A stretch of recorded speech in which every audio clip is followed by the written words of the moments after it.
We go. We're going over to our special guest. Ladies and gentlemen, please welcome our good friend, Mr. Grawgh. Mr. Spooky, oh no, he's here? dead! This is my Grawgh's podcast, died! dude. Get the heck out of here! It's my second podcast and the guest has already died on stream. What is this guy Oh, doing? no. He's taking my spot. What? Oh my What goodness. does he think he is? Grawgh, Oh my god. Grawgh, you gave me a heart attack. I thought you Who died. is that guy? I thought you died. No, Mr. Spooky just likes to hog the spotlight. I that thought guy. you immediately turned into a skeleton like in Mario. No, dude. It's my boy, Mr. Spooky, just trying to be some Hollywood star like he thinks he is. He is. Oh my god, his feet are still on cam. You should get rid of the feet. Do you know how many perverts are in my chat? No! Get out of here! Those feet king people are gonna go wild. I can't get enough of it personally. People are always asking to see my feet. Here. Girl, welcome to But- Jam Sessions, hey. episode 2. Hey. It is an absolute honor, and dare I say privilege, to have you here today. Dare I say an honorage. Privilege. It's an honor to be here for Privilege. you, dude. It's lovely Thank to you have so you much here. for Thank having you me. so Good much. to see you all. No, Hello. I appreciate you letting me use you as a guinea pig as I figure out how to host a podcast. We're getting there. That's what we're here for. We're getting there now, Grawgh. For the sake of the ignorant people in the audience, people who don't know the Grawgh, who is Grawgh? Grawgh has been streaming on this site for almost as long as your boy. He's one of the Jamming OGs. the OGs, right? And I've done a whole bunch of weird, fun, crazy, wacky stuff on my streams. I've played a whole bunch of games. I've done like just chatting streams that last 4 hours. You've been doing it. I've been doing the things. I play the games. I talk. I have a good time, and I just enjoy telling some really stupid stories. Well, Grawgh. That's pretty much me in a nutshell. The smallest nutshell. The Grawgh is the Banjo-Kazooie play. You recently finished Persona, I hear. I hear this on the grapevine. Persona 5 and Persona Royal. 5 so I did Persona 5 first. Uh-huh. Then I did Persona Royal like literally 3 months after I finished 5. That's a lot of Persona. Then I did Persona 4. That's a whole lot of Persona, dude. 3 months after I did Persona Royal. So, I'm happy And then I finished Persona Strikers. Okay, I have a lot of questions. But the most important question to begin with, okay? Important question to begin with. Persona 5. I like questions. Persona 5. Rivers in the desert? Or take off your mask? Or what was the name of the battle theme in Persona 5? That one. Last Surprise. Last Surprise. What was actually? Fuck that question. What is your favorite Persona 5 track? I'm not gonna shepherd you in. If we're not talking about like battle themes, my favorite theme is actually the shop theme. Oh, which one? The EY's theme. Oh, the that tune's a banger. Oh, it's so good. The one that starts all creepy. It's like do do do. Yeah, do, do, do. I love that tune. It's so catchy. It's so and good. I've probably been guilty of replaying the 30-minute loop more times than I need to admit. I listen to the Gentle Madman theme from Royal like on a day-to-day basis. That one's so good. Royal, dude, Royal is insane. Like I played Persona 5 a while ago, and I did Royal when my first lockdown happened. I spent just literally a week playing Royal and nothing else, and just being like, "Where's Akechi? Where's my boy?" And I'm so happy they gave Akechi like, oh my god, he's my favorite. They gave him so much more development and more contribution to the story and stuff. Because like in 5, he was just kind of there, and he's just a guy. He was just guy, yeah. And then in Royal, it's like, hey, there he is, dude. He's out here kicking some serious ass. I loved Royal, I really did, and oh my god. Now I haven't played Strikers yet. It's on the list. I'm getting there. I'm looking forward to it. I see it on the horizon. Everyone's saying hi, Grawgh. Hi, Grawgh. I see they love you. Now, well, man, tell me about Strikers. Okay, so if you ever play like a Dynasty Warriors kind of game at all, it's like that. But here's the difference. The difference is it's very Persona-ish, which sounds really simple and stupid to say, but like they take the aspects of Persona very well into the Dynasty Warriors kind of aspect. and I think it takes a little bit to get used to how the stuff works, especially like using personas and stuff. Did you once you get Did you ever play Hyrule Warriors? No, bro, I did not. Bro, you didn't play Hyrule Warriors. You break my heart. Dude. You break my heart. Why are you not playing Hyrule Warriors? No. Stream Hyrule Warriors. Because back in the day, me and my boy Berto, we played Dynasty Warriors, and we got our asses handed to us by LeBoo so many times that I suffered some serious trauma for a while. So I was hesitant to go into Persona Strikers. I was like, oh god, is it gonna be like Shido is like the LeBoo of this series? Oh no, please someone save me. It's not. No, Hyrule Warriors is like unironically like my favorite Zelda game. It's so good. I freaking love it. Who did you romance in 5? Okay, so in 5, I started with the doctor. Because goth spooky doctors. I don't know what it is. with the legs. Just the legs. With the legs. The legs. Then and the choker. Yes. It was and it was almost Makoto, but Doctor won the first round. It's morally wrong to romance Makoto. Makoto is garbage, and I'm going to tell you why in a few minutes. I'll also tell you why Makoto's garbage, but you explain why, and I'll confirm that. Okay, and then Royal, we were going to give Makoto a second chance, but then the chat wanted Futaba, and I was like, okay, Futaba wins, obviously, because nerdy stuff, I suppose. So when we went that route, Oni-chan vibes. Then I don't know if you played. Did you play 4? I had Persona 5 is the only one I played. Okay, then I won't spoil 4 then, but. For chat, we went the same kind of direction with that, but Makoto is garbage. I'm going to tell you all why.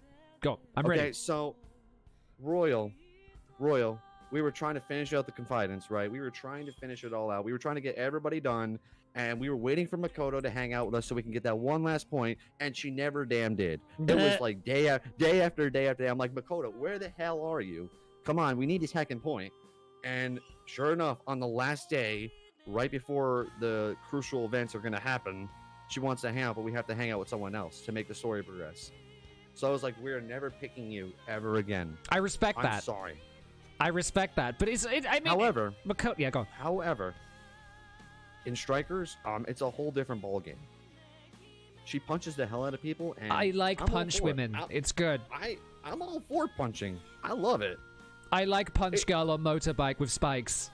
Trust me, I think you'll feel the same way when you get to Strikers. It's a good time. But no, here's the thing. It's morally wrong to romance Makoto. Even I would say even more than Futaba, who was already a bit in the gray area, like, I don't know if this is the right thing to do. Japan, I don't think this is great.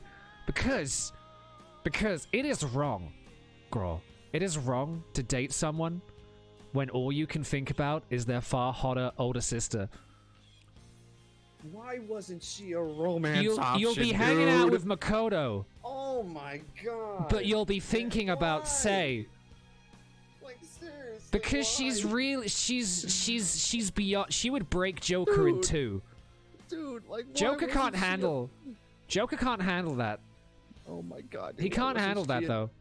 Like, the moment she popped up on screen, I was like, her. Yes. Then realized you can't. And the only thing she gives you is a stupid card. You can't even romance Akechi. Like, what's the point? I'd romance. I'd have some really angry gay sex of Akechi. I'm down for that. I think they need to open that up a little bit more too. I think a lot of people would be very happy about that. I'd be very happy about that. Honestly, I mean, go for it. I mean, there's obviously the people obviously want it, so I mean, go for it, right? Maybe in Persona 6. God only knows. My in Royal, well, I won't spoil it. Let's not worry about that. My favorite thing in 5 is if you romance multiple characters when Valentine's Day comes around, they all turn up, and Sejiro will back you up, and he'll be like, "Guys, listen, this is all a crazy mistake. Oh my god. I understand how this looks. This is not how it looks. Let me calm you all down." Even if you're romancing his adopted daughter. Which, by the way, her reaction to it is the saddest, and I could never do that. I can't.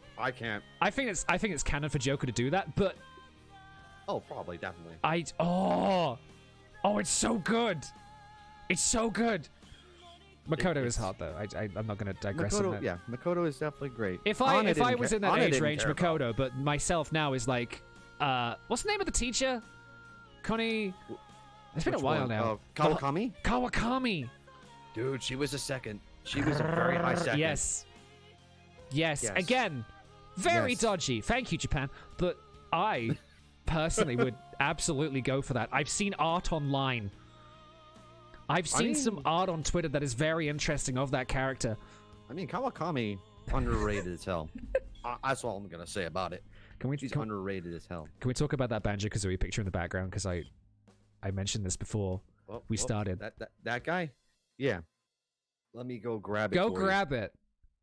Go grab the painting. I need to see this. Oh, the t-shirt's got a back. Look at that. Oh man, a bit of Grawgh butt. Do you see that? You see that, chat? Don't say I don't treat you right. Okay. So. Let me see if I can. Oh, this is so good. This guy here. This is so good. Chair, you gotta work with me here. Okay. So I painted this. I painted this in. What was it? 2018. I love it.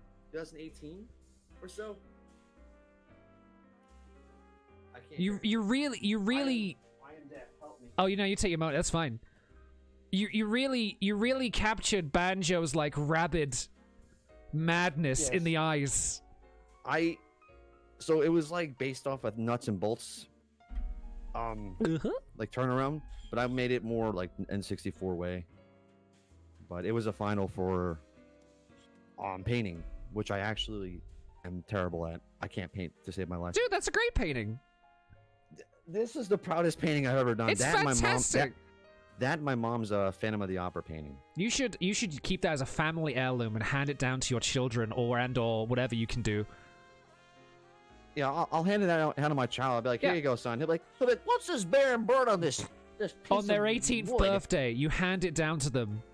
Now, son. Where's John Fortnite? I don't want this bear and bird. Heart would sink. You just be like, what? It's what? No, you would make your kid play Banjo-Kazooie by they're like 12, surely. Absolutely, I would. Banjo-Kazooie is like half of your personality. It made you who you are. It kind of did, you know. Made me who I am. A cat. Yeah, well, that was a crazy gypsy woman in the woods. But Banjo-Kazooie also helped a little. Yeah. Good old platforming days, because I started off with Crash. I started with Crash on the PlayStation. And then there wasn't really like many good platformers I liked on PlayStation, so I kind of gravitated towards Nintendo at that age. Then Mario, then Banjo, and then eventually back to PlayStation. But I missed the Bear and Bird a lot, and I was super happy that they got into Smash. Very happy about that. I have a selection of like comfort games that I play like once a year. Just every year, once a year, I will settle down and play a certain selection of games, and they are Mega Man X. I will play Ocarina of Time, Majora's Mask, and I will play Banjo-Kazooie. Not Tooie. I don't like Tooie. Kazooie. That's fair. It's fine. I can understand. A lot of people don't like Tooie. Tooie's too. Okay. I don't. But Kazooie. Kazooie is literally the only reason I keep my Xbox 360 around, because I have the HD version. Now, here's the question for I'm ready. Have you played the Banjo Jiggies in Time mod? Is that the one? Is that the one where he runs around Hyrule? The guy made a full-fledged mod of Ocarina of Time. I saw this. I saw this. And I played a little bit. I played about a good hour or so of it, and I gotta say, dude, it was pretty spot on. I saw the one where he's running around in Clocktown from Majora. Yeah, that was like Grunty. That was like Grunty's mask. Oh, it's so. He did one for Pokemon Snap recently. I did that as like a one-off kind of stream. That was kind of a wild time because I had trouble finding this thing, and one of the developers of the mod was like, "Hey, buddy, are you struggling?" I'm like, "No, just a little. Help me, help me." So Banjo-Kazooie. What else? Did you have an N64? I do. I still have my N64. I still have. What did you have on your N64, Grawgh? Break me down the N64 library. Okay. Games cost a lot back in the day, boys and girls. They were quite a lot. Whatever you got, you had to play until Christmas. It was about $60 a pop, right? And some games I knew what I wanted, and some games I didn't know what I wanted. That was how Banjo-Tooie came to me eventually. Started off. because I was like, "Ooh, look at this game! This game looks fun." I played it, and I was like, "Wow, I have no idea what I'm doing, but I'm having a great time." And I didn't actually get past like, oh my god, like Witchy World until like I was almost like 16 years old. Tooie stresses me out. It's a stressful, but then when I got older, I picked up Kazooie. I played through that, and I was like, I love these games. I really do. I love the characters. I love the humor of it. It's just a really feel-good kind of game, and that's why I hold it so near and dear to my heart, and it's why it's been my profile picture, sounds, sub sounds, all that stuff for years. Because it's a very near and dear thing. Could you just show chat your incredible Banjo-Kazooie voice impressions? Oh god! All right, hold on. Okay, I'm ready. I'm sitting down. I'm in my little wooden chair. I'm ready. All right.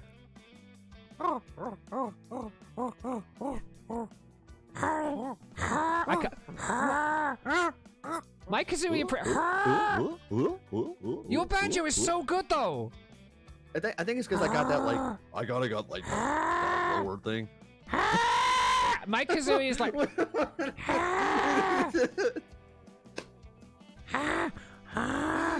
I'm trying to think of what that sounds like. It's like there's a memory in my head.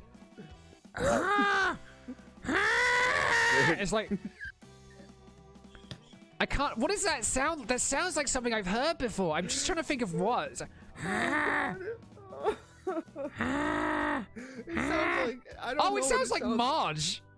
Homie, can you go to the supermarket and buy some ice cream?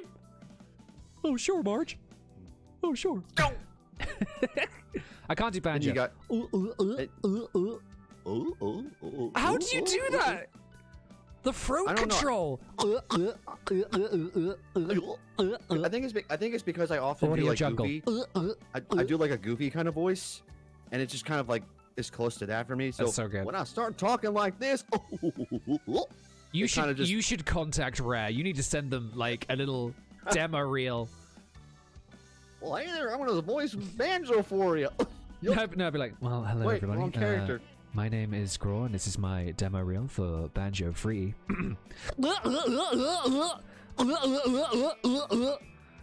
Thank you so much. I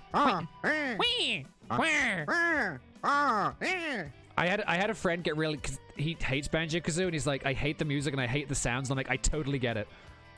It's okay. It's not for everybody. I totally get it. It's okay. That's fine. It's totally fine. It's just like when people bash about Banjo and Smash and how he's the worst character ever. I'm like, okay, that's great. You're wrong, but you're great. It's okay. I mean, I recently got back into Smash for the first time since Banjo came out, and I'm basically just playing as Sephiroth right now. I just take the I do the shirtless skin, because of course, why would you not? Of course, yeah. You go to Final Destination, you blast out Advent Challenge, yeah. One-Winged Angel, and then you just go to town on whoever you need to go to town on, preferably with the neutral B, because that's the Dragon Ball move. I like that move. And that's all I'm doing. That's literally all I've been doing for 3 days. It's very satisfying. It's great. I haven't even played Final Fantasy 7. The chat very much likes when I pull out the Minecraft Steven, and I just send people into orbit, because his grab is like that little push-pull lever thing from Minecraft. So you literally just put the character on top of the thing and you send them off into orbit. I have not downloaded the Minecraft, and I have not downloaded the Punch Lady from ARMS. I haven't downloaded. I just got I got Byleth and I got Sephiroth. Did I get someone else? I feel like there was a third one in there I forgot about. Pyra? Pyra! Yeah, I got Pyra. Oh man, Pyra. I love Xenoblade. Like yeah. Xenoblade. Xenoblade's great. It's like a truck. Yeah, Xenoblade's good time. Good time. Anyway, sorry, segment. When I'm ready to invest another 100 or so hours into RPG. 150 into Xenoblade. When I'm ready to invest another 150. It's short of the Persona 5 Royal.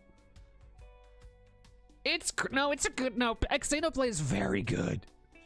Okay. That's a real good video game. Okay. Well, all right. That's a real good game. Look, but of course, you're gonna.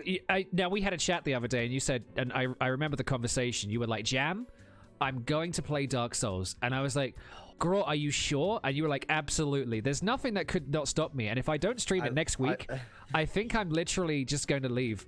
And I was like, okay, Grawgh, well, you're twisting my arm. Maybe you should stream Dark Souls, and I'll come on with you, and we'll have a great time. And you were like, yes, we'll do that. I totally said this. Yeah. I remember this conversation. I said those exact words. Yeah, I was there. I remember. I was very classy. I had like a monocle on. You were like my. I was sitting on a cute girl's lap. I remember. And you looked me dead in the eye. You were sitting on her lap? Yeah. What? Yeah. And you looked me dead in the eye, and you were like, Jam, I want to play Dark Souls. And I was like, wow, this is coming out of nowhere, girl, but sure, let's do it. I was like, hey, we should play Dark Souls. And by we, I mean I get my ass handed to me, and you coach me through it. No, I'm getting really good at I'm tutoring Rav, one of my mods, for it at the moment. It's been like a project for like the last 4 weeks. Because I got past what was it, the first pit lord guy in the training area, and then I never went past it because I think I fell asleep right after doing the stream. I think I was tired though. It's emotionally very taxing. Taxing. You should you should do that. I'm into the masochism of, I guess, that kind of. No, Dark Souls is not hard though. It's not hard, but you gotta get good. No, you gotta get good. You just gotta know when to put your shield up and when to use your big number. And I will get you the biggest number. I hope it's 9. The biggest number. I'm talking triple digit. 999. 999. It'd be like Final Fantasy, just 9999 everything. 9999. Yes. We love big numbers. So what else? Sorry, massive segue. What else have you got on your list off your N64 games? You have Banjo-Kazooie. So I had Banjo, I had Super Mario 64, Mario Party. Do you prefer Banjo to 64? I'm sorry? Do you prefer Banjo to Mario 64? This is the question that haunts the 90s generation. It's a controversial question because I'm ready for it. I like both for certain reasons, but I kind of lean toward. Well, you also remember I didn't start with Kazooie. I started with Tooie as well. So. Oh, that's weird. And that was after 64 was out. So, I mean, 64 has the love and support of what I was already into, like platforming and stuff. And then backtrack even further with some Crash, but Tooie and stuff. But looking at it from a perspective of that time and that when it came out, I honestly think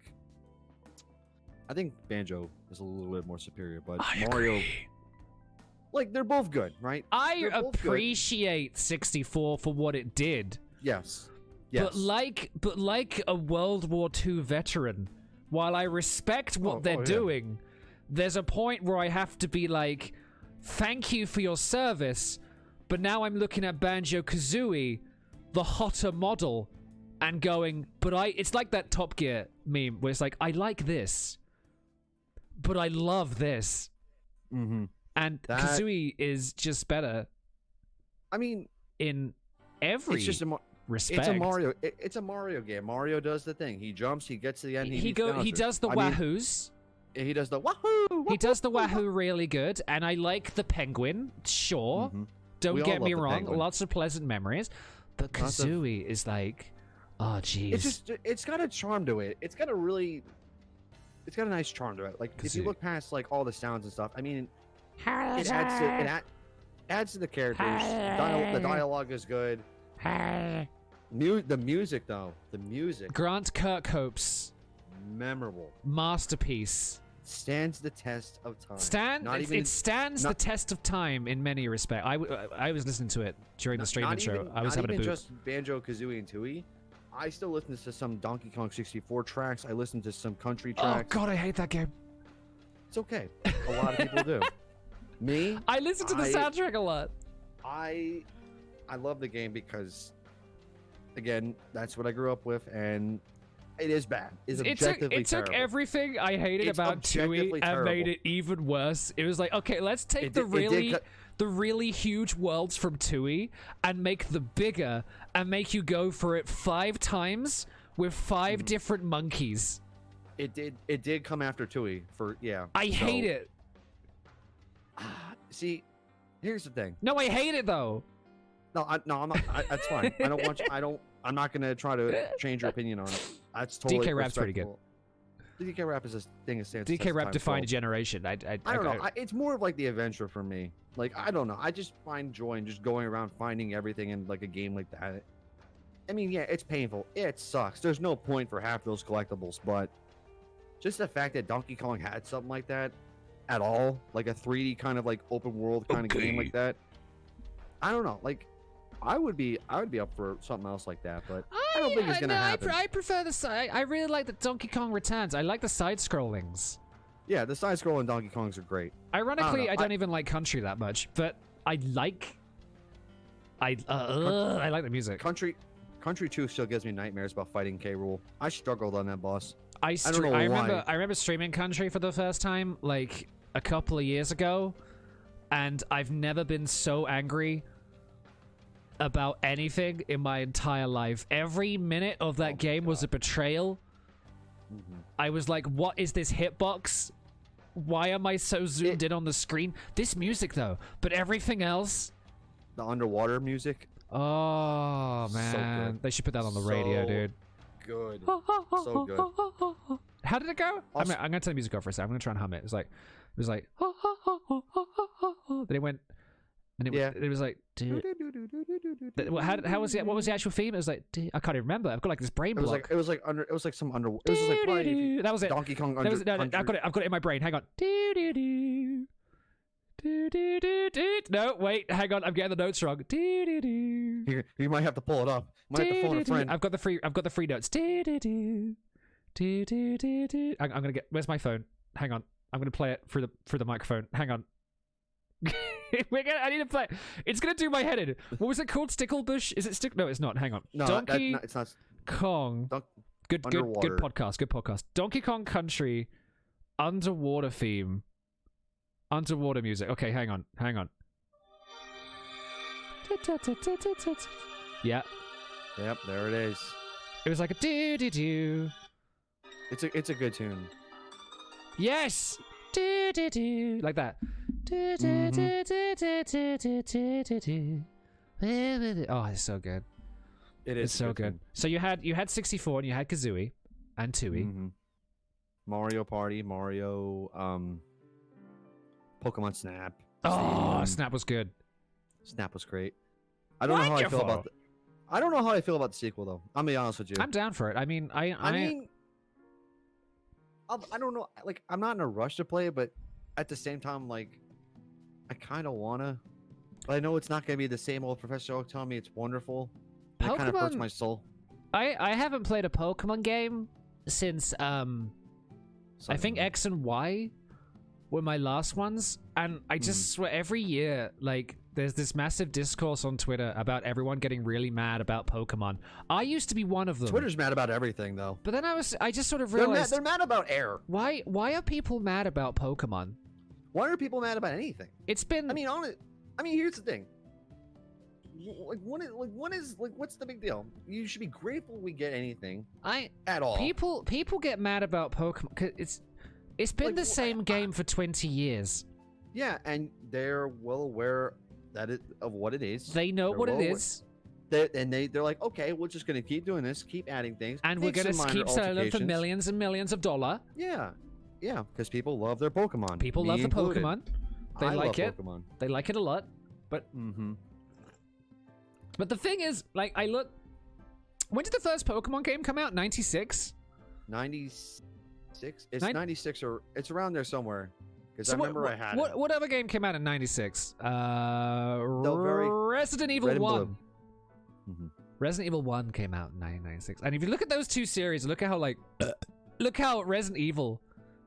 I burp a lot. Resident Evil has evolved through the. I had some garlic bread. Evolved through the years, and then you just look at Pokemon, and Pokemon is just that kid you hung out with who just never grew up.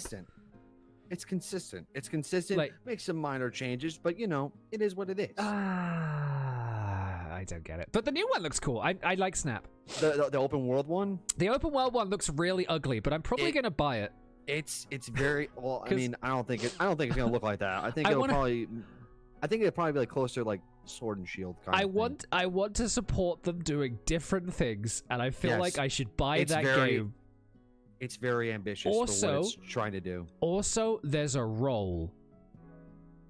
You can roll in that game. You can do a combat roll, which I mentioned on the previous podcast, potentially means that Pokemon can come and try and kill you. God, I want to just be rolled over I want to do some Dark Souls rolls around like a Machamp who's trying to punch me in the face. Or like a Victory Bell. I still have some slight nightmares about Machoke chasing me in the wild area in Sword and Shield, because that's the most terrifying thing ever. His muscles glistening and like, you know, like this big like humanoid frog thing just running at you. And all of a sudden it just wants to fight. I want him to have all like the screeches from the anime show, like Victory Bell that was just screeching. Oh, it's like, I mean, that'd be like that. Like good Pokemon, that was Victory Bell. Like some characters outside just being like a cry. Yeah. Maybe they do something like that for like open world and like using them in like the battles and stuff. But like if you go to like the Pokedex, it like has like the cries from the games. I think that'd be a neat touch. I don't know. My favorite game was Pokemon Black and White, because it was the first one where they like tried to do like an actual story and gave you everyone a whole new Pokemon set and stuff and a proper end game, and then it sold not great and they got freaked out. That game was so good, man. I remember at the end the main villain tried to murder you. It was so good. I think I skipped over. No, Black and White was after Diamond. No. Yeah, it was that Diamond, Heart, Gold, then Diamond, Black. Pearl. I think Diamond and Pearl was my last ones. Dude, it was so wild. Like the ones after that were after 3DS. The final villain. The final villain had like Latin chanting and like drums and shit, and he was literally like, "Once I take care of your Pokemon, you're done as well." And he's like, "Oh, he's gonna murder a child." What kind of villain is this? Oh, he was great, dude. What the heck? Oh, he was so great. He was such a good villain. Oh shit, man. He had like this. He had so much going on. He manipulated some other kids to like think he was doing the right thing and trying to save Pokemon, but he was using him to actually get the legendary. And I'm pretty sure if guns were allowed, he would have shot him at some point, and you as well. And his main Pokemon was a Hydreigon, which is that really cool three-headed dragon thing. But it had that rage move, which is like only does damage if the Pokemon hates you, and it did maximum damage, which means the Hydreigon hated his fucking guts. Oh, it's so good. Gives me some Pokemon Colossus. And the music was like, duh, duh. I think Pokemon music has been really good over the years. I've always enjoyed Pokemon music. I find myself listening to some of the tracks from games I didn't really put that much time into. And I'm just like, oh, that's a good one. Yeah, Pokemon games are... I find a lot of the music kind of messy. Like, there's too much like random notes going on, but when it's good, it's good. Yeah. Like, I still listen to Cynthia's theme occasionally. Well, soon she's going to ruin my life again in the future. No, I hope they don't. They're going to mess her up. I can't wait to get completely obliterated by her. If they even slightly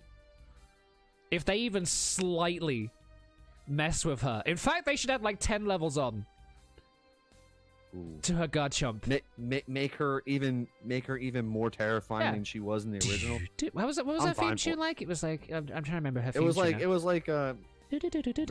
light piano. That was the piano. It went from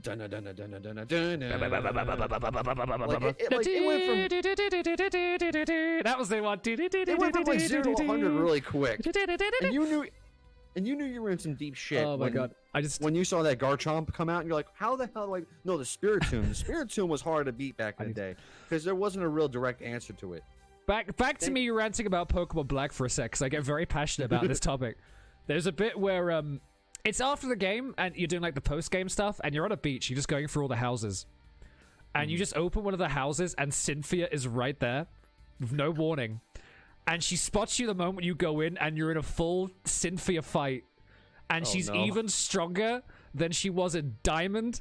Oh, no. And she just crushes your stupid 9-year-old head. She's like, oh, hi, you're a traitor. Let's go. She's like, she's like, I'm the champion. Garchomp. It's like, fuck. You're 9 years old. Please. You have Pokemon. Prepare to get completely obliterated. Please, I'm but a child. Please. I don't even have a bicycle. While you're about to have some medical bills when I'm done with you. Oh man, It's like sending grandpa to the Shadow Realm, except Cynthia and your 9-year-old self. Oh man, that whole game. I'm getting flashbacks. It's so good. It's so good. I would like to play that again if it was more accessible. I'm happy that Diamond and Pearl is coming to the Switch at least, so I can at least play that again. I guess I don't like how it looks, but I don't know. I just go through the games. I just like the adventure. I don't know. You like having a good time. I do, and like the Hey You Pikachu Let's Go thing. I did that too. It was a nice little adventure. Would I recommend it? Did you ever play what was it? Pokemon Stadium? I did. Stadium 1 and 2. I never had 2. I always wanted it. Oh, 2 was so good. One of my friends had it. Never let me play. I wish they would go back to that kind of stuff because those games, if you make something like that nowadays, I think it would do pretty good. And with all the Pokemon that there is, man, you have some wild well, no, this games. is what I said this. I said this. I think on the other. I don't know how we had the same conversation on the other podcast. It just naturally always goes to Pokemon. But you know the Pokemon Showdown, the online thing. Is that the thing where you make like the teams? Yeah, you just fight other people straight away. Yeah. Just make a Pokemon Stadium game. Just put all the Pokemon in there. Just make your own movesets and just fight online. That's all we need to do. Yeah, but we also need the mini games. Yeah, put a Magikarp game in. Like you're filleting a Magikarp or something. I don't know. The Sushi Go Round one was one of my favorites. I love that game. I'm up for some questionable mini games. I'm up for that. You're feeding Magikarp to like a Gyarados Mario Party, dude. Just throwing in a Gyarados' mouth. Pokemon Mario Party, make it happen. Pokemon Mario Party. I think that was Super Smash Brothers Mario Party. Where are you at? You could do something like that. Yes, you could. You could do something like that. Like, come on. Sephiroth doesn't roll a dice block. He just flies where the hell he wants. Does what he does. He doesn't hit the dice block. He just slices it in half and teleports wherever he wants to go. So what are you playing at the moment? So I actually finished Super Mario 3D World. I did Champions Road. I am playing that right now. I am doing that video game. I really like it. Oh my god, it might be my favorite 3D Mario. It's getting there. It's really good. It's really good. Did you do Bowser's Fury yet? I haven't touched Fury. I'm basically really near Champions Road, where someone in chat pointed out I have to get the flag on every single course, and I was like, fuck that, and I turned the game off. I'm gonna get around to it. And I was telling you the other day, and I was sitting in your chat, that when you were trying to get that one stamp that was above the pipe, that you could have dived. I was waiting for you to hit the dive. I did not know about the dive. And I was just like, should I tell him that he can dive? I was like, no, that's kind of backseating. Let him be in pain. I was just like, I'm going to sit back. Ooh, that looks kind of painful. That looks like a rough time he's having. No, rough time, buddy. I love 3D World because it literally is. It's really good. It's literally Super Mario Bros. 4. It's really good. And I never got that because I had it on my Wii U and it didn't click. And now that I'm because I did this big Mario-thon last year, when I played literally all I did Mario Brothers 1, 2, 3, World, then all the way through. And it's only now that playing it, I can totally see it as the direct sequel, but it's in 3D. Now, which is why they call it 3D World, Grawgh. It's why they call it 3D World. The third dimension, boys and girls. Genius. The third dimension. Now, it's genius. Hear me out. I'm hearing you out. So when you get to Bowser's Fury, I'm ready. You're gonna notice some things. I'm ready for it. You're gonna probably see some comparisons and stuff. I'm not gonna spoil it. It looks a bit Odyssey-ish. It is Odyssey-ish. Odyssey-ish. Yeah, that word. Yeah, but I think, and I told you before, I think this is a test drive to another Mario game in the future. Oh yeah, I'm sure they'll make another one. And if that's the direction they're gonna use, is like doing 3D World mixed with Odyssey kind of things, I'm all for it because it was fun. It was good. It was a fun time. But I look forward to seeing how you like Bowser's Fury. I'm gonna get around to it. I got some other stuff to do first. And the best part, yeah, no time limit. No time limit. No time limit. You can take your sweet time. You can walk out there, enjoy the nice sun, and then get completely blown up by Bowser. I'm ready for it. Yes. God Slayer Bowser. But first, you have to go through Champions Road. I need to do. Okay, so I'm nearly there. I'm nearly there. I'm on Toad! I just need to go back. I'm gonna... Hey, Mario! On one of my days, I'm just gonna sit down. I'm gonna put a critical role on, and I'm just gonna get every single goddamn flag. I get in the zone, and then I'll smash out champ. I've been informed that Champions Road on 3D World is literally the hardest thing. Because Odyssey Champions Road took me like an hour. It wasn't that bad. Look, it wasn't that bad. I'm putting my hand on your shoulder. I'm there. Okay. I felt pain. I streamed it. I started at like 8 p.m. and I streamed until like almost 1 in the morning. And I had lost my mind so much that I was starting to sing along to a song about how much pain I was in because of this stupid level. Hang on, I need you to keep your arm there for just a second. And then I started the stream the next day, and the first thing I put was, "I love this level." Happy crying face in big text. Yeah. That's my arm. Wow. Dude, look, my arm stretched. It's reaching over. It's reaching over. Wait, hold on, wait. Let me do the other. Wait, I can't do the other arm. Oh my god, wait. No, I don't think that works like that. But damn, it looks fine. I was gonna say, my arm is there. See, look, it even has the stock letters on it. But yeah, I'm really enjoying it because oh fuck, man. No, I did the Galaxy. I remember doing the Galaxy 2 Champions Road. Ooh. Which was bullshit, but it was fine. Galaxy 1 didn't really have one. Odyssey's 1 was absolutely fine. Yeah. But yeah, I've heard things. I'm looking forward to it. If there's one thing I'm known for, it's my incredible perseverance and the way I never get stressed out by anything. So it's gonna be Are you sure about that, bud? I don't know. Are you sure about that? I don't know, dude. I heard you say some things like, "I can't stand this level. Somebody help me, please." There was this cylinder level, which was just bullshit. I saw that one, and I knew exactly what you were trying to do. The characters move too fast. They go whoosh. They do that whoosh thing. It's too speed. I didn't know Rosalina was in the game though. I got very excited about that. 'Cause she's my waifu, but Rosalina's great. I like the space. I like the space goddess. Space. I mean, who doesn't love space? I mean, let's be real here. So you finished 3D World. I finished 3D World.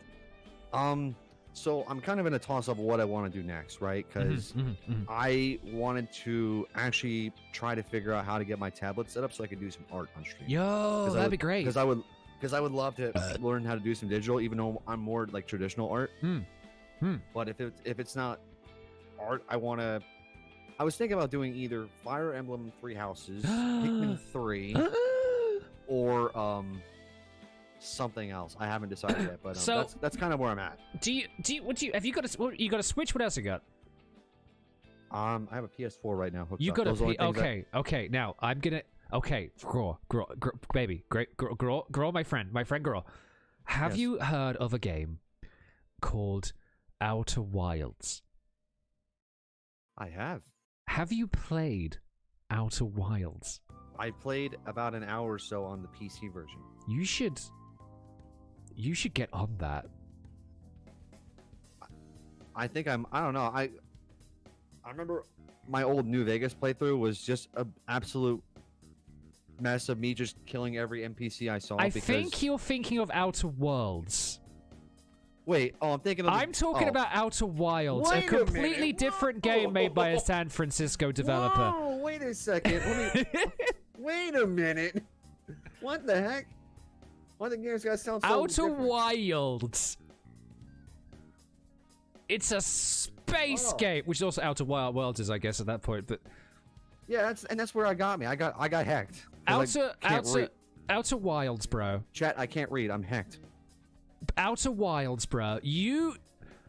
Whenever I will buy it for you. Holy shit! You need to just do one stream of Outer Wilds. Okay.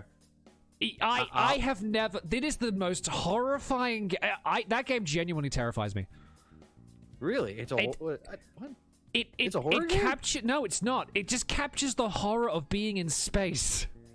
Oh. And how much space. I have a very specific fear that doesn't really come up in life, thankfully, but flying into a gas giant. Oh. Is something I find incredibly stressful. Doesn't actually come up very often in life, thankfully. It's not something I have to worry about on a day-to-day basis. But oh my god. Oh shit, man. It's so scary. Space is fucking terrifying, dude. You should play it. I don't know if I want to go to space after hearing this, but I mean, you're flying around space in this wooden ass spaceship, and it's just massive planets. And oh, dude, I don't want to say anything about it. You should play it though. how much is it? Because my chat's trying to get me to play that one other game, and I'm like, I absolutely refuse to play it unless it goes on sale. Why is it? Because Balan Wonderworld. Wonderworld. Yes. I haven't. What was it? Terrifying. What was it called? Sorry, full name? Balan, Balan. Wonderworld. I haven't heard of that one. Good. You shouldn't. I'm gonna Google it right now. Don't do it. Balan. We played a demo for it a while back, and it was You know what? Hey, you want to play Outer Worlds? I want you to play this demo. I've heard this is bad. I want you to play this demo. If you're gonna make me do this, I want you to play this demo. I've heard this is a bad game. I want you to play the demo. I want you to do it. If you want me to do Outer Worlds, this is the trade-off. Okay. As long as it's a free demo, I'll play it. I'm always down for a bargain. It's a trip. It's a trip like no other. Okay. And when we were done with the demo, we sat there for like a good 20 minutes just contemplating what would happen. Just what just happened? It's really all over the heckin' place. It's insane. No, I remember. So I just remember seeing reviews come up on Twitter like, "This is not a good game," and I was like, "Wow, okay, I never even heard of that." But no, it's pretty rough. It's pretty rough, but that's the trade-off here. Pikmin 3 is fantastic. I'm very excited. Have you played 1 or 2? I played a little. I played about a quarter way through 1. Quarter way through 1. So I've done 2 is my personal favorite. I'm familiar with the Pikmin and how stuff works. I think the hardest thing will probably be learning how to multitask. With the little dudes. 3 is a really interesting game because you have to deal with the 3 separate characters and you are on that time limit again and that kind of thing. It's actually very easy. It's a very easy game, especially compared to 2. 2 was never-ending nightmare. That you end the screaming. But no, I really love it. I know I had a good time with it. It's really pretty. There's these new Pikmin types, these flying ones, which are really fun. Because I keep playing as Alf and Smash. I'm like, I want to play 3. So I was like, why not? I think you would. I think it's a good time. I just was like, maybe you should do it. And it's just basically an RTS. That's all it is. One of my worst genres. But hey, why not? We love it. But Erin and Shaq can do it, and if she can do it, okay, all right, I'll take that. I'll take that vote of confidence. I will do it. It's just there's a really in Pikmin 2, the whole game is about the company you work for is in debt, so you're going back to planet Earth to like grab loads of stuff, and they use it to shill loads of product placement. So you grab like Duracell batteries and like a can of Sprite and like some condom wrappers and all this stuff. While this one is just collect some strawberries, which isn't as fun, but it's still good.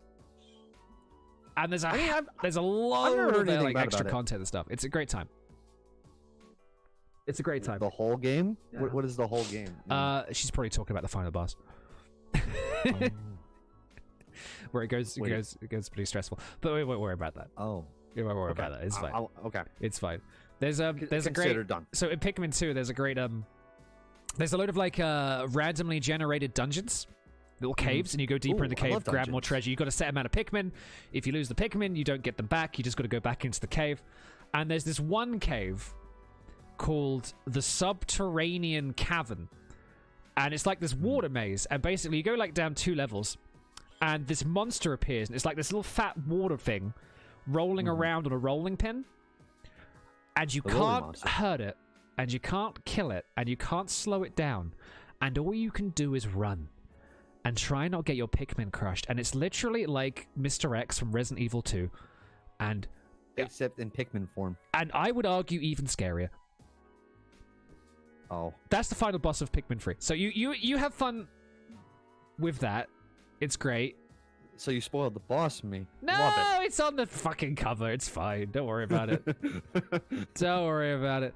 But so I have to figure out how to be smarter than Monster. You gotta be smart. I have to use Pikmin brain. Help. I do the thing. I'll figure it out. It'd be great. It'd be great. Yeah. The Pikmin. It's a Pikmin. The little dudes.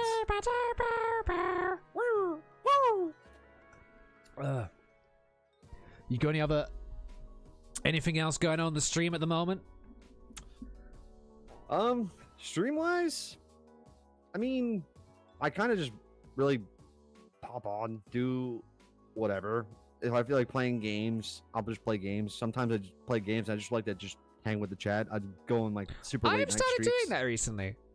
Late night streaks are fun. I was really worried about it because I was like, I don't know if that's going to be an interesting thing, but I've really enjoyed doing it recently. People like to just chill out at night, dude. Maybe I shouldn't play games and try to talk, but it's just a nice, relaxing vibe. Especially when you're trying to beat the hell out of something in a game. You're trying to keep a nice, casual chat. Good vibes. Sometimes you just gotta take a step back and just like vibe it out. Whack. Vibe it out a little bit. Vibe it out a little bit. That or we just watch stupid videos too. We've been watching a load of like, oh god, it's called Pancake something? Pancake butters? And it's just this guy, like no narration. He just goes around filming stuff in like Japan and Singapore and China. Like we watched like a 30-minute video about him visiting a Singapore McDonald's the other day. And it was I was riveted. I had a great time. Oh yeah. Yeah, I do find some impressive rabbit holes on YouTube. That's for sure. Something that you just get lost sometimes. You know, you start clicking videos, and next you know, you're watching about the exciting world of spiders, and I'm like, don't know why I'm here.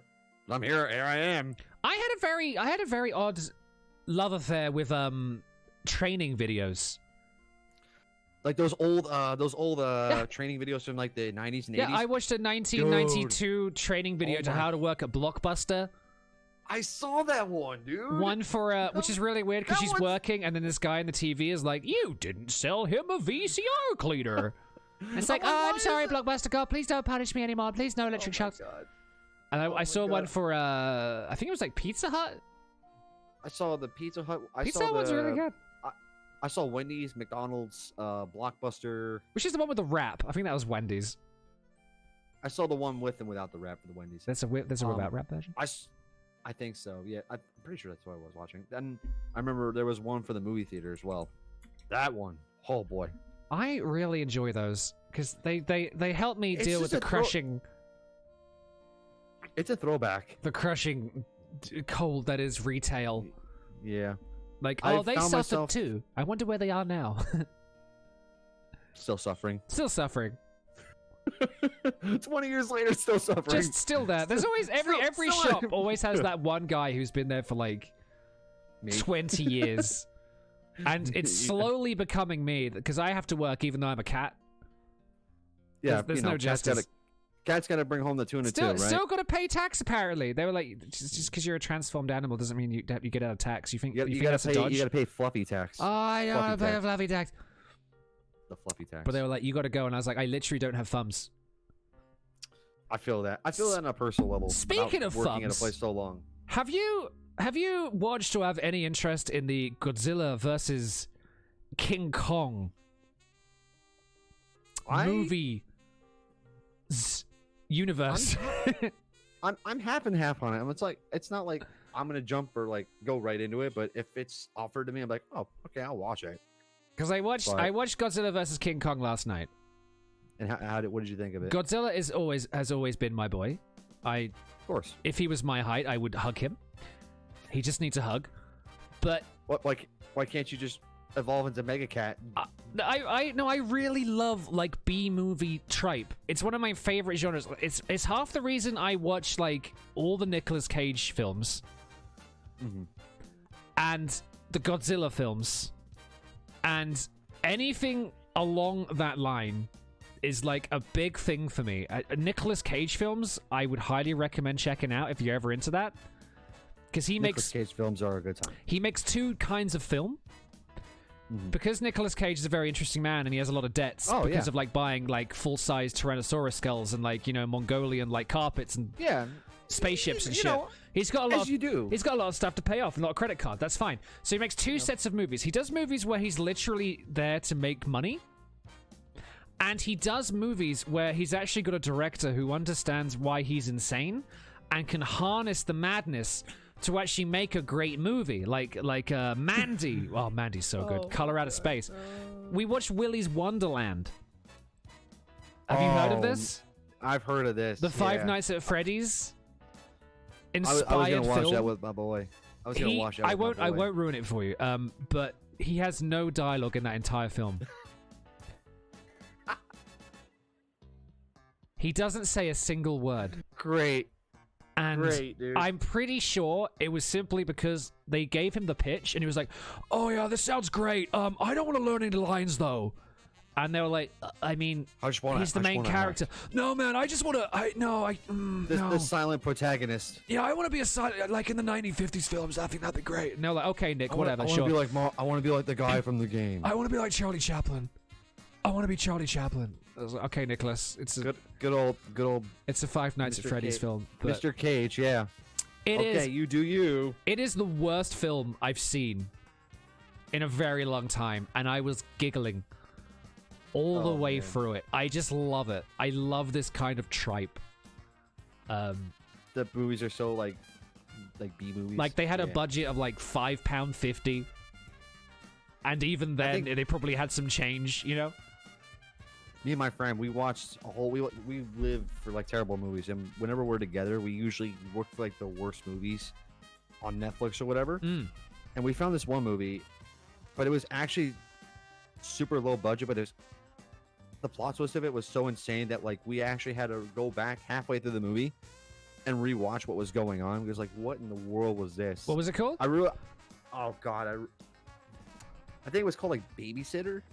The Babysitter.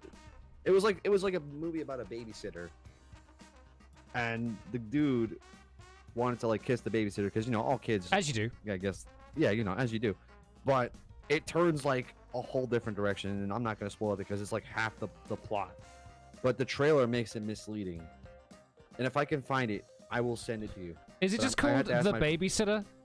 It was Babysitter something. It was Babysitter horror comedy starring Samara Weaving.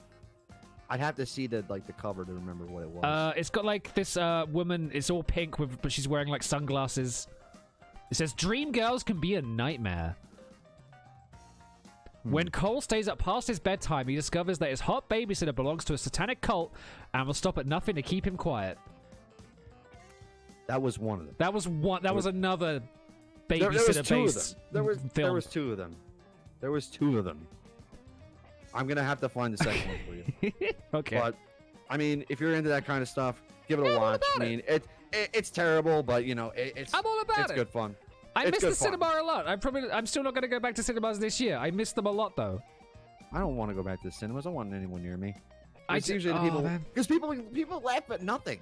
They laugh at like dumb things. They do. I do that. Yeah. And I'm just like, why? And it's nothing personal. It's just like, I mean, I guess our laugh points are different. I don't know. What was the last film you watched at a cinema? Endgame. Well, that was 20. Endgame. Oh yeah, man, that was an event. That film was so. I saw that film twice because one of my friends wanted to see it, and I wanted to go on the day, so I went by myself. And it was completely ram cinemas both times, which I never see. It was a crazy experience. I made sure to see it so I didn't get spoiled on Twitter, because Twitter and the internet are notorious for that. But so I was just like, okay. The second time, the first time was amazing. The second time, I was sitting next to this this couple, woman next to me, then the guy, and it was really clear that the lady had not seen any Marvel films. And she kept leaning over and whispering really loudly, "Is that Spider-Man?" and that kind of stuff. And I remember that there was a bit. It was so strange because you know the bit where Captain America picks up the hammer. Yeah. In the first viewing I saw, people actually whooped, which is really un-British. People don't do that in English cinemas. But there was like, like the whole cinema, like a deep breath. Oh, but it was like a groundbreaking moment. Second viewing, it was like holy shit. Second viewing, zero reaction from the entire room, and because I was like, really? And she went, is that a big deal? The guy was like, yeah, I mean, nobody can pick up the hammer. It's like, okay, you just destroyed this whole thing for me. He picked up a hammer, so what? I do it every day. It's just a big deal. It's so. The last film I watched was Sonic the Hedgehog. Which is very embarrassing. I wanted to see that forever now. Have you not seen it yet? Heard it. I have not. Dude, there's a great throwaway line at the start about Dr. Eggman working out in Palestine for a while.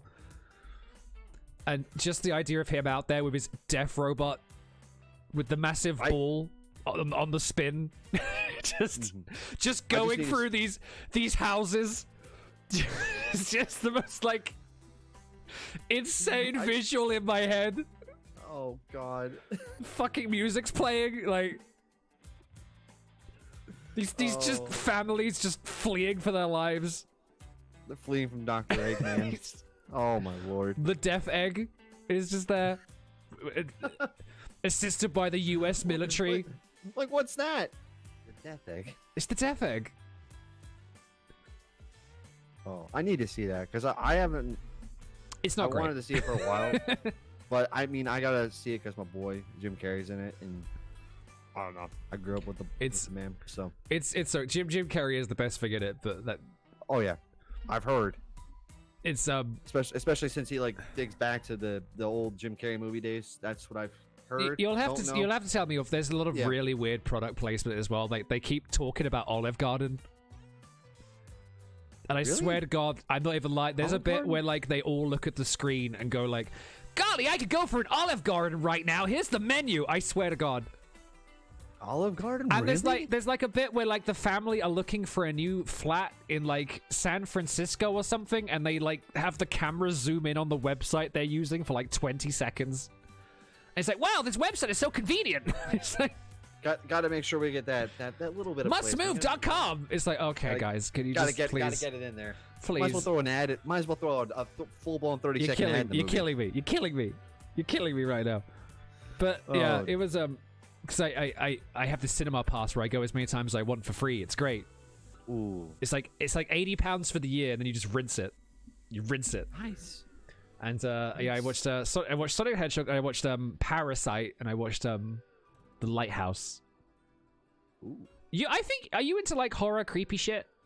I do like horror creepy shit. I think you might like The Lighthouse.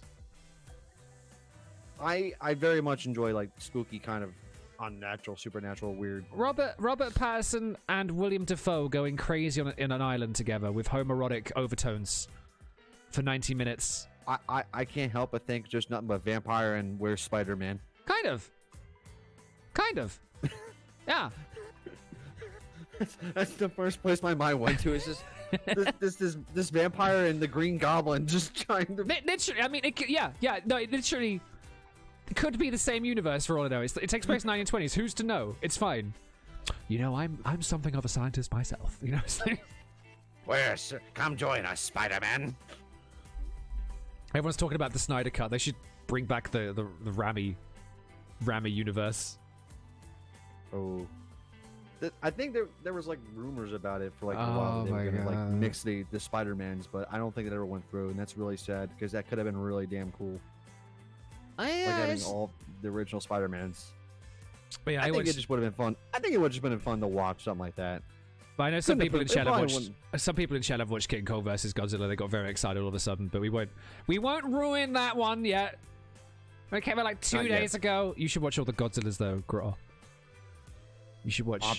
I'll have to invest in the Godzilla marathon. I need to actually go back and watch all like the classics. I want to watch. I really want to watch Shinji Godzilla, which came out like 2017, and it's literally a horror film. I really want to watch that one. Ooh. Godzilla's like this mutant, like radioactive monster in that one. He keeps changing, and like people can't. Godzilla has like so many forms, doesn't he? He has like Mecha Godzilla. Mecha Godzilla is super cool though. Like there's so many there's so many different forms. That's no. Let me tell you the Mechagodzilla. So the original Godzilla, the 1960s Godzilla, 1950s Godzilla, he got killed, and they built a robot Godzilla to replace him, as you do. And then the soul of the original Godzilla somehow possessed Mechagodzilla, and now Mechagodzilla is the true Godzilla with a heart of gold. But you know, why am I fighting? You know. What am I fighting for? You know, all that. It's great. It's great. And King Ghidorah turns up, and he's like, "Oh." The true Godzilla inner crisis. Ask himself, "What am I actually doing? What Dude, is this? I just like giant monsters, man. Monsters are cool. I like giant lizards and dragons, and I think that's why I like Dark Souls so much. I like all of that, dude. It's super good. It's a fun time. Everyone has their thing. It's great. I gotta learn about the things. You should. I'm slightly uncultured, but it's okay. I know some things, but I don't know everything. Give me your favorite movie. My favorite movie. Oh God. This one's a real throwback, but The Mask. The original Mask. With Jim Carrey. Yeah. With Jim Carrey, man, I haven't seen that for years. I love that movie because it's just a very me kind of movie. It's just wacky and over the top. And I remember when I was a kid, I would watch the movie over and over and over again, just so I could recite every line that The Mask says in the movie. See, I'm like that with Ace Ventura: When Nature Calls. Oh my God, I love that movie. Which I had on VHS. Holy shit, dude. And I watched it so much the tape wore through. And I have a friend, and we still quote it to each other. We can do the entire movie. Oh my God. Of course. How selfish of me. Let's do everything you want to do. A slinky, everybody slinky. Everybody loves a slinky. Slinky, slinky, go, slinky, go. Don't you think that's incredible? Oh, when we were almost there. It's like, oh, can you believe it?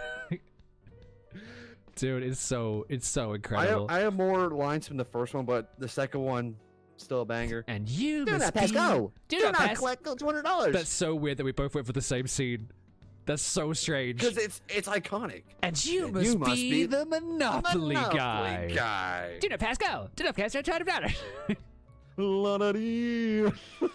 I used to when I had a larger lung capacity when I was younger, I could do the whole like. I might try. I'm gonna try it. I'm gonna try and do it. I may start coughing. Okay, here we go. Here we go. All right, deep breath.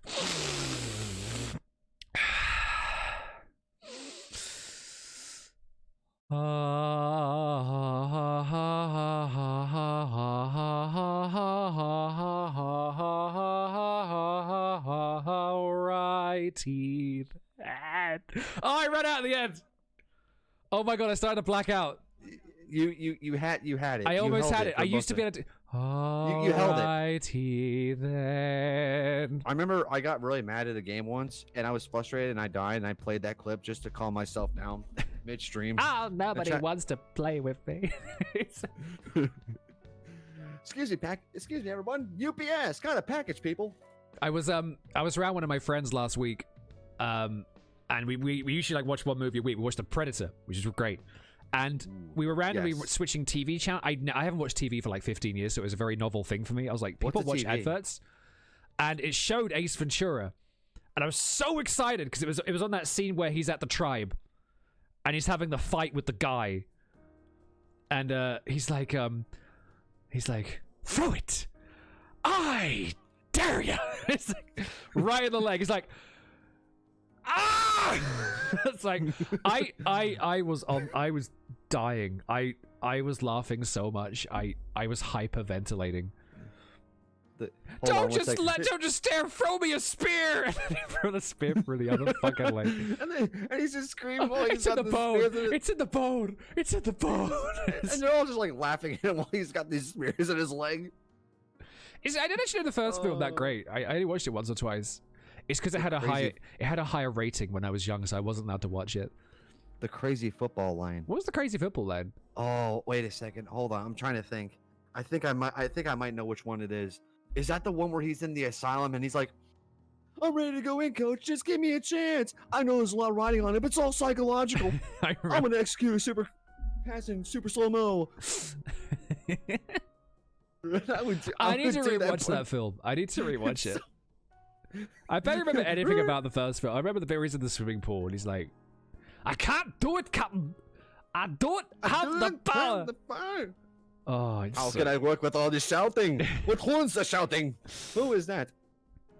That's Heinz Gitzvelvet. I'm trainer of dolphins. You want to speak to the dolphin? You want to speak to me. But what happened to the regular trainer?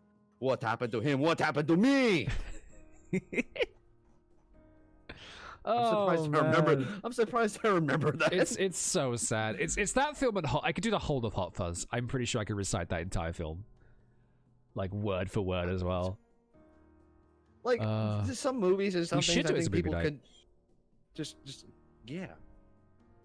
Incredible. Right, Grawgh. Hey, we should. Time is. I just looked at the time. It's like we've been going for like an hour and 20 minutes. I didn't even know. I thought we'd been going for like half an hour.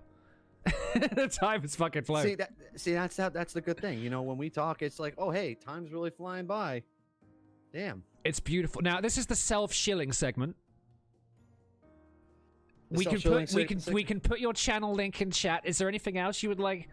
Anything else you got? Have you got like a social network thing? Is there any projects coming up you would like to talk about? Okay. So hi, hello everybody. Thanks for having me. First of all, again. I do variety casting. I am all over the board. I have, I got the Twitters. I have a Discord. I have an Instagram. All that fun stuff. And he always starts later than me, so you don't have to worry later than him. About cheating I'm the late on night me. guy. Yeah, Grawgh's the late night guy. Grawgh does the late night. I literally stream right after him. Late night with Grawgh. Literally. Late night with Grawgh. It is a thing. It's a thing. And that's like super late. That's like 11 p.m. 12 a.m. Eastern. But yeah, man, I'm just playing games, maybe starting Pikmin 3 or Fire Emblem Houses, trying to get into some art stuff, figuring out the stuff. I'm super chill. Fire Emblem is really good. Bet. I have a good set of people. I like to tell stupid stories and I do stupid voices. I should have saved a link for your channel. It's just twitch.tv. I'm gonna try and do it manually because I forgot. There we go. That's the one. Please, everybody, please take a moment to follow Grawgh. You will not be disappointed by the content. I mean, look at him. Well. Look at those eyes. Isn't he lovely? But thank you so much for coming. I do really appreciate it. Dude, thank you guys for having me. I will ask you back when I run out of people I know. I'll just loop back around. And I'll be like, Grawgh, round 2, let's go. I'm too nervous to ask other people. I'm down for whatever, dude. I mean, I had a good time with y'all, and I appreciate being here. Thank you again for asking me here. Absolute pleasure, sir. Ladies and gentlemen, Thank you. I'm gonna press the applause button. Here we go. You probably can't hear it, Grawgh, but there's applause. I heard your applause and I heard my applause. It's good. And that's all you need, really. I mean, that's what you need at the end of the day. When are you next streaming? I'm probably gonna stream tonight. Nice. I'm gonna stream tonight, and I unfortunately have to work for the next couple days. But I might toss in a late night stream. But I usually stream during the week. So if y'all are interested, stop by, talk to your boy. I'm pretty open about most things. He'll be very open, maybe too open. Yeah. Overshares. He'll show you his skeleton feet. Does that skeleton have a name? Mr. Spooky. Mr. Spooky. And he's been my friend since college. And, can we see Mr. Spooky before we wrap this up? Yeah, and he has a very tendency to steal every hot girl's number I've ever tried to ask. Oh, he's that kind of guy. Yeah, he's that kind of dude. He's that kind of guy. He's that kind of dude. Come over here, you heckin' guy. I've also noticed you got a Taco Bell sign. Yeah, someone bought me a Taco Bell sign for Christmas. I love it. I talk about because that's what I do. I want this. God, he's so charismatic. You can just tell. Look at this guy. Look at him. Look at this heckin' dude. Oh, I need one of these. So many people have full skeletons. I feel like I'm missing out. What a guy. What a Chad. He's been a staple ever since like 2017. He looks like the cool flatmate. He's always going out and like you stay at home all the time as the housewife. He is a Hollywood star, by the way. He's in most games and movies you see. The skeletons. Is it the same guy? Same guy. I think I saw him in Dark Souls. That's him. That's him. That's literally him. Incredible. Yeah. That's this guy. It's that guy. So handsome. He's a great dude. Oh, he's not wearing any pants. Oh god, TOS. He doesn't need pants. I'm gonna have to ban this. I'm gonna have to delete this entire podcast now. Well, it's been fun. You came here, you saw it. That's it. It's a warning. I saw some skeleton. Just taint. He has not a single bone to pick with anyone. Well, on that note. Girl, man, thank you so much for coming on. It's been an absolute pleasure to have you here. We should do stuff more often. Man. Absolutely. As I always said, if you want to do something, I am happy to come on. You just give me the words. Well, I mean, I have no choice. Eventually, I'm going to have to start this Dark Souls thing. Yeah, Dark Souls. I mean, I'm going to have to put Mr. Jammin on my shoulder and Dark have him guide me. Dark Souls Guardian. Kane. Okay. I would wave goodbye, but I'm literally incapable of moving the bottom of my body. I'll wave goodbye I'm gonna wave with my mind. For you. Thank you so much, Grawgh. We'll see you soon. Bye, Good night, everybody. Bye. Goodbye. Ladies and gentlemen, Grawgh. What an absolute treat.